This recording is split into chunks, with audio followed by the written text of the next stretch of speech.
the Oscar for Best Picture is presented to... And the Oscar goes to... And the Oscar goes to... And the Oscar goes to...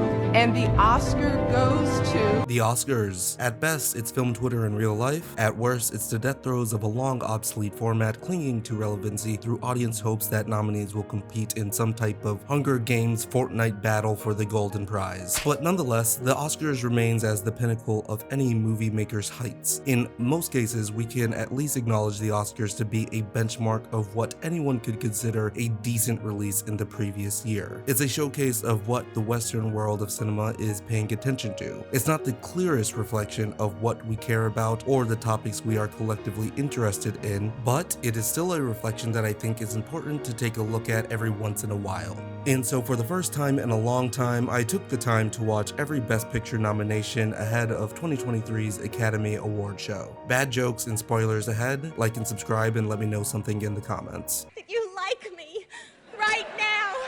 You like me.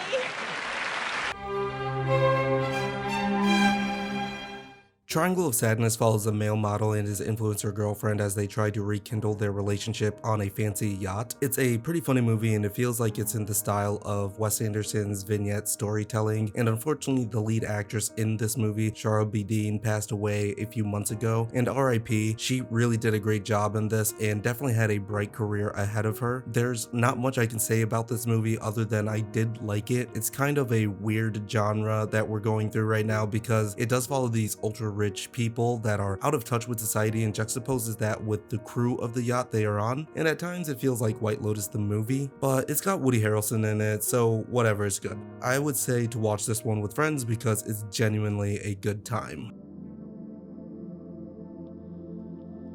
The Banshees of Inisherin. I was so confused about this movie when I heard the premise. Basically, two best friends off the coast of Ireland stop being friends and it sends their small town into mundane chaos. Well, more specifically, Brendan Gleeson's character decides he doesn't want to be friends with Colin Farrell's character, to the confusion of everyone in town. Why aren't you talking to Porrick no more? That wouldn't be a sin now, would it, Father? No, but it's not very nice either, is it? Sounds simple, right? But the way this movie escalates from there is downright shocking at moments and strangely funny in others. Like, if I told you that a guy fingers a miniature donkey to death, would you believe me? Watch it with a friend and hopefully y'all stay friends. All Quiet on the Western Front is brutal. It follows a young German kid that is excited to join World War I with his friends, and he fantasizes about coming out as a war hero, but the facade of the war propaganda machine is broken immediately as he starts to realize the bleakness of actual battle. It does a great job of juxtaposing the neat bureaucracy of war and the actual horror of it. Every character we meet seems like they should be valued, but in the end are ultimately expendable. So the result is this innocence mixed with the glimpses of trench warfare that turns out just horrific. It's a film that sits with you. All of the performances are top notch and the set pieces are almost too convincing at times, and it has a very synthy score at times that kind of haunts the narrative throughout the movie. It's in German and I wouldn't recommend the English dub because it sounds goofy. I would say watch this one if you're in the mood for the macabre. The McRib. If you're in the mood for the McRib, this may be the movie for you.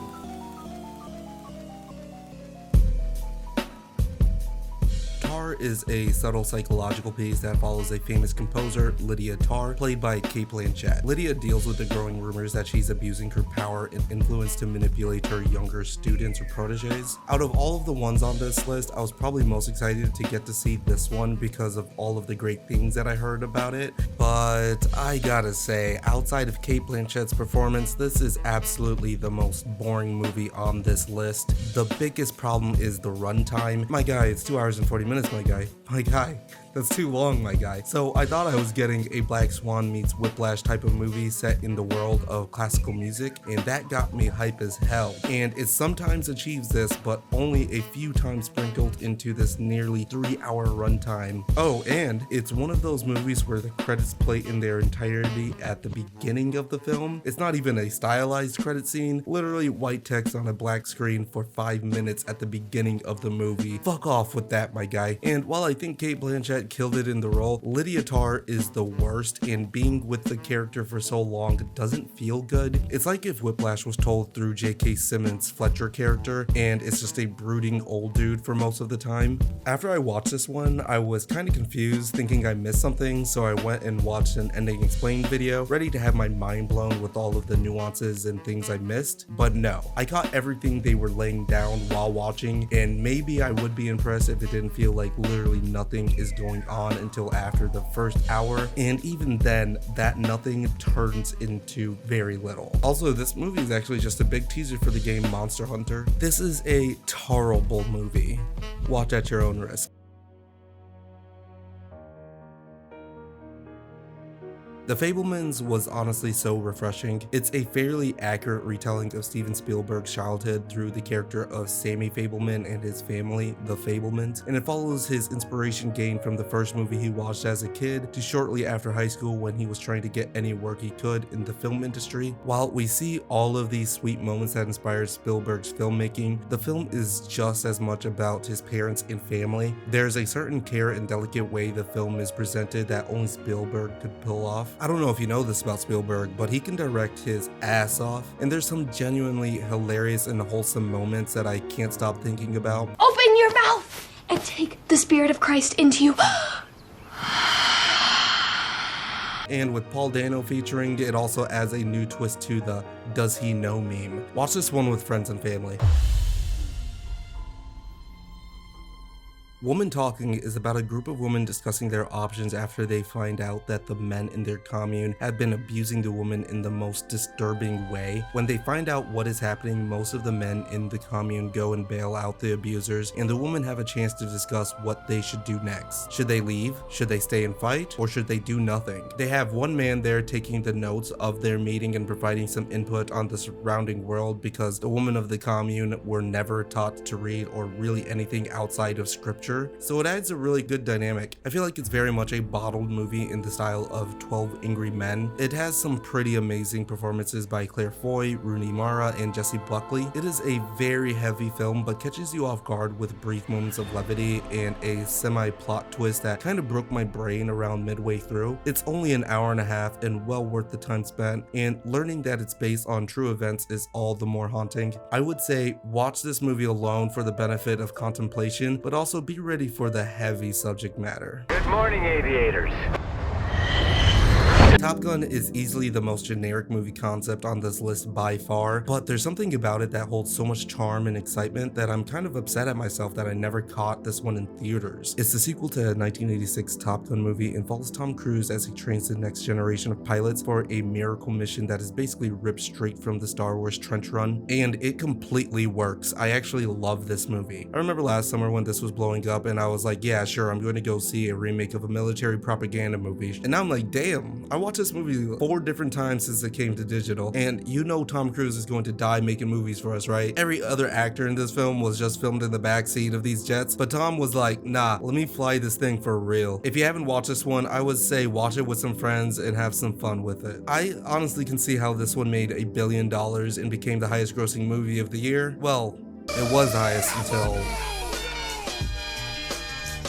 That's right, Jimmy C came back after 12 years to not only take the box office win, but completely dominate theaters. And with all of the hate that was being thrown at this movie prior to its release, I can't help but smile. People were talking about its cultural relevance like it was some type of geopolitical policy taking effect. Just shut up and watch the blue, people. I mean, just like Top Gun, the plot of this movie is nothing special or cutting edge, but I don't think there is anything that beats the theater experience I had in 3D IMAX. Damn near made me feel like a kid again. Putting on those 3D glasses and watching the absolute spectacle, the technology that was specifically developed to even make the movie possible, it just made me feel like I was watching something very special. And knowing that the third one is already being filmed and developed, and we're probably going to get that a lot sooner than we got the second one, I'm just super hyped to see where the story goes from here.